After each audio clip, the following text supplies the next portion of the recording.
Hello student, स्वागत है आप सभी का कॉमर्स सीखो चैनल पर। Today we discuss types of cooperative organisation या फिर हम कह सकते हैं टाइप्स ऑफ कोऑपरेटिव सोसाइटी।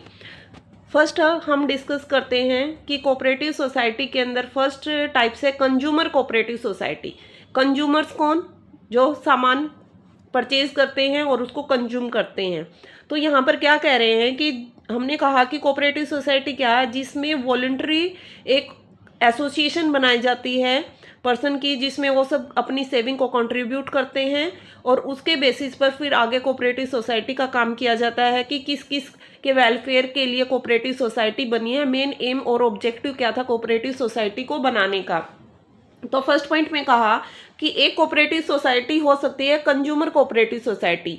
इसमें क्या किया जाता है कि जो कंज्यूमर्स हैं, जो सामान बाहर से परचेज करते थे, वो अब क्या करेंगे, जो हमारी कंज्यूमर कोऑपरेटिव सोसाइटी बनी है वहां से परचेज करेंगे। एक अलग से स्टोर बना दिया है किसके नाम से, कंज्यूमर कोऑपरेटिव सोसाइटी के नाम से, कि जिसको भी जिस चीज़ की रिक्वायरमेंट है, जो मेंबर हैं सोसाइटी के वो परचेज करते हैं, वही कंट्रीब्यूट करते हैं, वही उसको मैनेज करते हैं। क्रिएट कौन करता है कंज्यूमर कोऑपरेटिव सोसाइटी को? कंज्यूमर। एक consumer cooperative is an enterprise owned by consumers and managed democratically and that aims at fulfilling the needs and aspiration of its member। क्या काम है यहाँ पर कि जो कंज्यूमर हैं वही इसके एंटरप्राइज हैं, वही इसको मैनेज करते हैं, वही इसको कंट्रोल करते हैं। और किस मकसद के लिए बनाई गई है कि जो मेंबर्स हैं, जिसको रिक्वायरमेंट है किसी चीज़ की, नीड है, उनकी नीड को फुलफिल करना ही इसका मेन एम है। ऑब्जेक्टिव क्या है? एलिमिनेटिंग मिडलमैन, कि जब हम किसी रिटेल स्टोर से परचेज करते हैं या फिर कहीं बाहर से हम परचेज करते हैं, तो जो प्रोडक्ट की कॉस्ट हमें 200 रुपये पड़ती थी, अब वो हमें हो सकता है 150 पड़े या फिर 100 पड़े, क्योंकि जो मिडलमैन की जो कॉस्ट हम पे कर रहे थे वो अब हमें नहीं पे करनी पड़ेगी। जो मिडलमैन का रोल है वो ही खत्म हो जाएगा कंज्यूमर कोऑपरेटिव सोसाइटी आने की वजह से। फिर कहा ensuring the constant supply of goods, कि कांस्टेंट सप्लाई ऑफ गुड्स बनी रहेगी, जब भी उनको रिक्वायरमेंट होगी तभी उनकी रिक्वायरमेंट को फुलफिल किया जाएगा through the consumer cooperative society. Availability of high quality goods at reasonable price, कि अच्छी क्वालिटी का गुड्स उन्हें प्रोवाइड किया जाएगा कंज्यूमर को और रीजनेबल प्राइस पर उन्हें प्रोवाइड किया जाएगा, क्योंकि जो एक्स्ट्रा कॉस्ट थी, आने जाने का जो खर्चा था, उनकी ट्रांसपोर्टेशन कॉस्ट थी, अलग से मिडलमैन की जो कॉस्ट पड़ती थी, वो अब खत्म हो गई है। तो उसके कंपैरिजन में उन्हें रीजनेबल प्राइस पर गुड्स मिलेंगे। चलिए नेक्स्ट क्या है, इसमें बेसिक फंक्शन क्या है, कि इसमें क्या किया जाता है। जो कंज्यूमर कोऑपरेटिव सोसाइटी है, इसमें बल्क में सामान को परचेज किया जाता है डायरेक्टली, या तो जो प्रोडक्शन बनाता है प्रोड्यूसर से परचेज कर लेते हैं या फिर होलसेलर से। तो जो रिटेलर और जो एजेंट की जो कॉस्ट होती थी वो अब पे नहीं करनी पड़ती। अगर बल्क में हम सामान परचेज करते हैं तो उन्हें डिस्काउंट मिलेगा और डिस्काउंट मिलने के बाद उसकी जो कॉस्ट है वो कम हो जाएगी। तो बेसिक फंक्शन तो यही है कि बल्क में सामान परचेज करते हैं, जिसकी वजह से जो कंज्यूमर हैं उनको कम प्राइस पे करना पड़ता है कोई भी सामान परचेज करने के लिए। Selling goods to its member, किसको सेल करते हैं कंज्यूमर कोऑपरेटिव सोसाइटी के अंदर? गुड्स जो इसके मेंबर्स होते हैं। जो नॉन मेंबर हैं वो भी गुड्स को परचेज कर सकते हैं, बट प्रायोरिटी किसको दी जाती है? जो मेंबर्स हैं। अगर गुड्स की शॉर्टेज हो जाती है तो प्रायोरिटी किसको मिलेगी? सबसे पहले जो इस सोसाइटी के मेंबर बने हैं उन्हीं को स्पेशल डिस्काउंट ऑफर की जाती है, उन्हीं को बोनस दिया जाता है।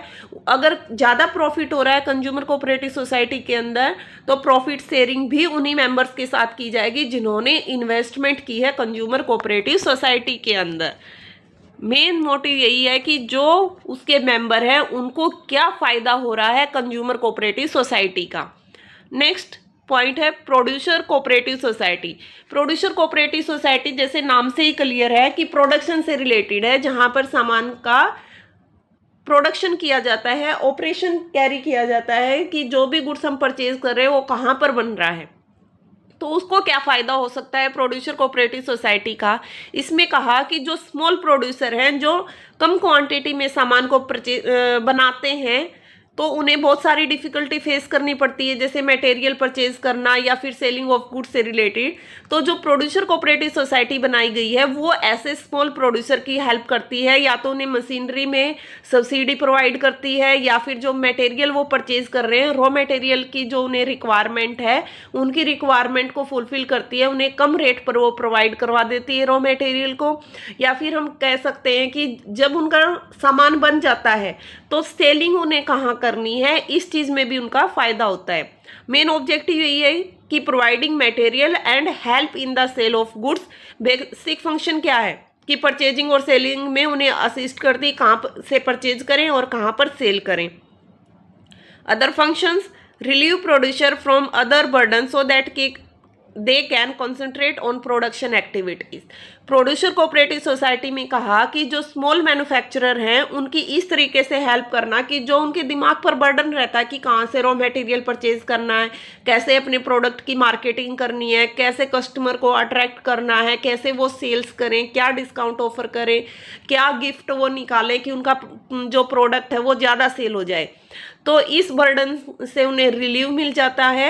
After establishing the producer cooperative society, अब वे फुली कॉन्सेंट्रेट कर सकते हैं अपनी प्रोडक्शन एक्टिविटीज़ के ऊपर, जिसकी वजह से कॉस्ट ऑफ प्रोडक्शन कम आए और जो भी उन्हें प्रोडक्ट बनाना था वो टाइम पर कंप्लीट हो जाए। आज हमने 2 पॉइंट डिस्कस किए हैं, consumer cooperative society and producer cooperative society. Next class में जो बाकी पॉइंट बच गए हैं वो हम डिस्कस करेंगे।